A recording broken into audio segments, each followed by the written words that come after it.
This GPU is called the Radeon Instinct Mi50, and it might be one of the cheapest options if you want a card with 16 GB of VRAM. The card was released in 2018 and is based on the Vega 20 graphics processor. It also has a version with 32 GB of VRAM. Both versions have been quite popular in AI communities for obvious reasons.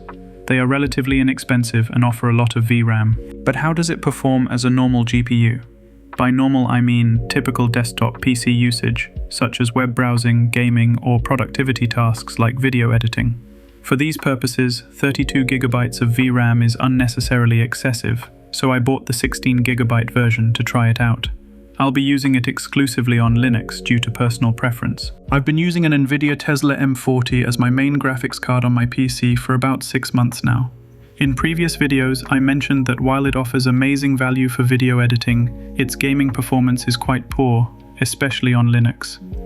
This isn't Linux's fault, as older NVIDIA cards suffer from significant performance issues that are nearly impossible to fix.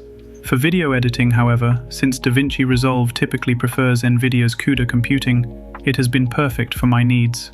In fact, it performs slightly better on Linux than on Windows 11. Since I've been making good money from this YouTube channel, I was looking to upgrade from the Tesla M40 GPU. My requirements were simple. First, it had to have at least 12 GB of VRAM for DaVinci Resolve.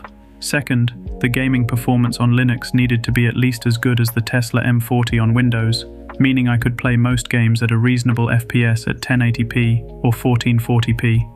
I don't mind playing with lower graphical settings or using upscalers. Third, it had to be relatively affordable. Long story short, I finally got my hands on the Mi50 and it looks surprisingly new.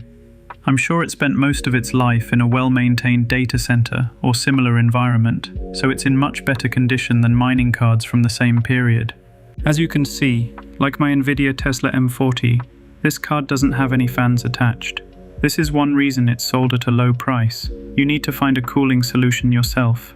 Another major issue is the video output feature. Physically, it has a mini DisplayPort to connect to your monitor, but the BIOS that comes with it doesn't support outputting video signals, making it essentially useless for display.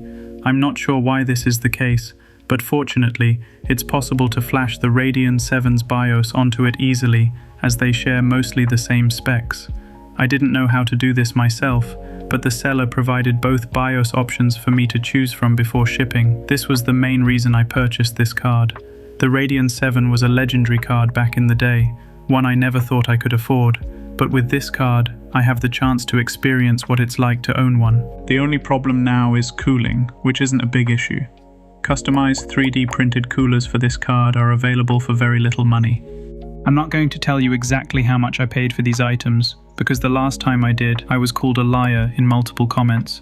If you're interested, check your local marketplaces, as prices vary greatly depending on your location. Installing the cooler on the graphics card was extremely easy.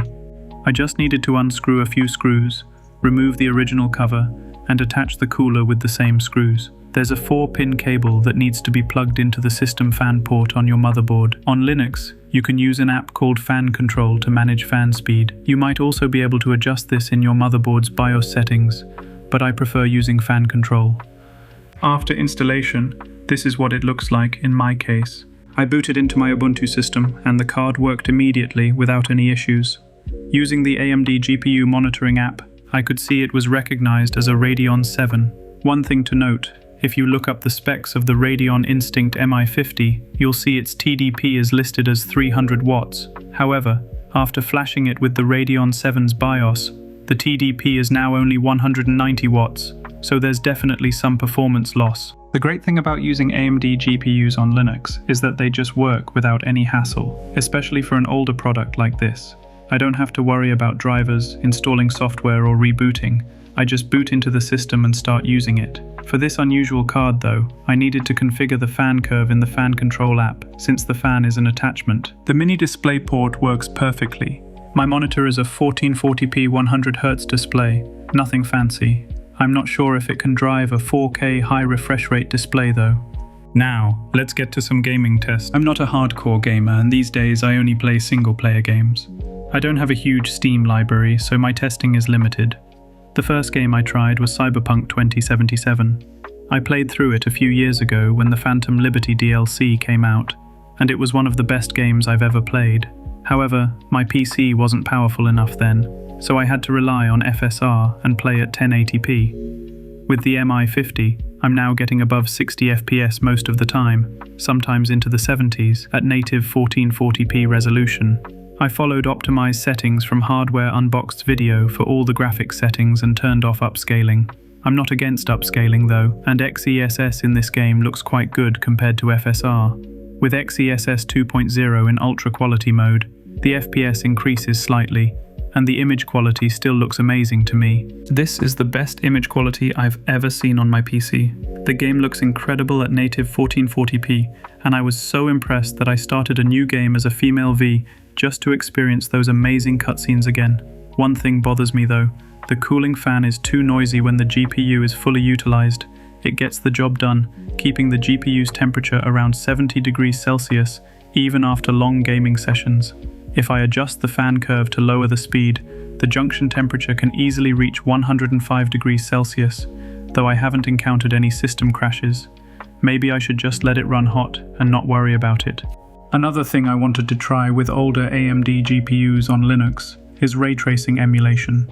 I previously made a video about using a Vega 64 for games, requiring ray tracing hardware on Linux, as AMD's open source Linux driver can emulate ray tracing via software, allowing older cards to play these games. I sold the Vega GPU though, because it only had 8 GB of VRAM, even though its gaming performance was decent. With the Mi50, if I launch a game with specific launch options, I can enable ray tracing in-game. However, toggling this option alone drops the frame rate from the 60s to around 10 FPS, and I barely notice any visual difference. Enabling all ray tracing settings makes the game a stuttering mess. With heavy upscaling, the FPS can reach the 30s in some areas, but it's still unplayable. I also noticed worse shimmering issues with ray tracing enabled. For example, with XeSS in performance mode, there's noticeable shimmering around neon lights. At performance mode, it's technically playable at around 30 FPS, but I see no point in sacrificing so much performance just for reflections in certain areas. After some tinkering, I decided to lock the frame rate to 50 FPS for this game, as I'm using a 100Hz monitor and the gameplay feels very smooth. This also significantly reduces noise and power consumption. I've done the same with other GPU-intensive games I've recently played, like Black Myth Wukong and Clair Obscur Expedition 33. So far, 1440p at 50 FPS has been a sweet spot for enjoying these AAA titles. For older games like Forza Horizon 4, my favorite comfort game, the FPS easily reaches 100 and above, even at ultra settings. However, I don't see the point in playing at such high FPS for these titles. Once the FPS hits 50, I can't feel much difference, but I guess I'm lucky in that regard. For the sake of feeling good, I turn on VSync and lock the FPS to 100 to match my monitor's refresh rate. That said, the Ultra preset looks nearly identical to the High preset to me. I guess gaming at Ultra settings is often a waste of electricity. For productivity, the only thing that matters to me is performance in DaVinci Resolve. In my testing, AMD GPUs still lag behind NVIDIA's CUDA for video editing software support. On Linux, AMD cards rely on ROCm to run Resolve, and in my case, despite the Mi50's superior gaming performance compared to my previous NVIDIA Tesla M40, its Fusion performance is roughly on par with the M40. In the rocket science benchmark from the Lift Gamma Gain forum, with one noise reduction node at 4K resolution, I get around 30 FPS playback. With 9 blur nodes, playback is also around 30 FPS. I checked the forum, and this performance is comparable to a Vega Frontier Edition 16GB on a Mac Pro. Since I don't use heavy fusion effects, this is perfect for my needs. I opened a previous project with a lot of 4K H.265 footage from cameras like Sony and DJI's Osmo Pocket 3, and the editing experience was extremely smooth. It's definitely sufficient for my purposes. Since this is an older GPU, it lacks many modern decoders, especially AV1 support. If I need to work extensively with AV1 in the future, I might have to switch to a latest generation NVIDIA or Intel card. Another important note. On Linux, DaVinci Resolve doesn't allow AMD's hardware encoders to export H.264 and H.265 files. I have to use a third-party plugin that relies on CPU encoding. This is a Linux limitation though, not the GPU's fault. I also tried Stable Diffusion with this GPU. Installing Stable Diffusion on AMD cards was a bit tricky, but I got it working. NVIDIA's CUDA is far better supported, so I didn't expect amazing results, but the performance wasn't bad. Generating a 1024 by 1024 image with 20 steps, using the SDXL model, took about 28 to 29 seconds. While not great, it's tolerable for casual use. The 16 GB of VRAM also allows me to experiment with larger models in the future, though this isn't a priority for me.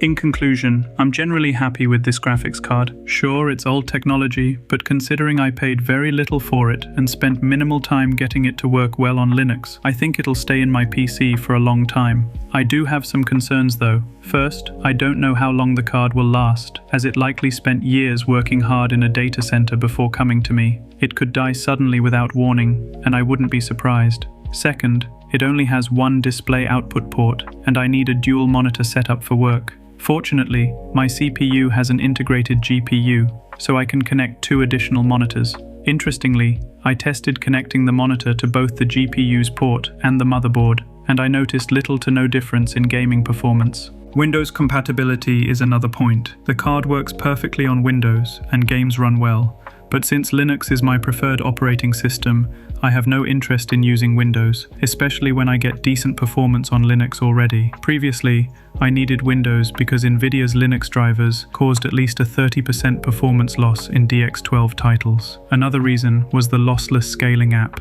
which enabled excellent frame generation with my dual GPU setup. However, with this graphics card, I'm getting good enough frame rates, so I don't need frame generation as much. I ended up formatting my Windows drive, which gave me more disk space for games and other files. Right now, I'd love to see a better upscaler for older AMD cards, as FSR 4 is only officially supported on the latest RDNA 4 cards. I found a way to run it on the RDNA 3 integrated GPU in my laptop, but anything older than RDNA 3 won't get decent FSR 4 support. We're stuck with Intel's XeSS in the best case, since AMD's own FSR 3 looks terrible in many games. It's unfortunate that we're relying more and more on upscaling technologies because games are so demanding that even powerful GPUs can't run them at native resolution, but that's a problem for future me. Thanks for watching, and thank you to my first member,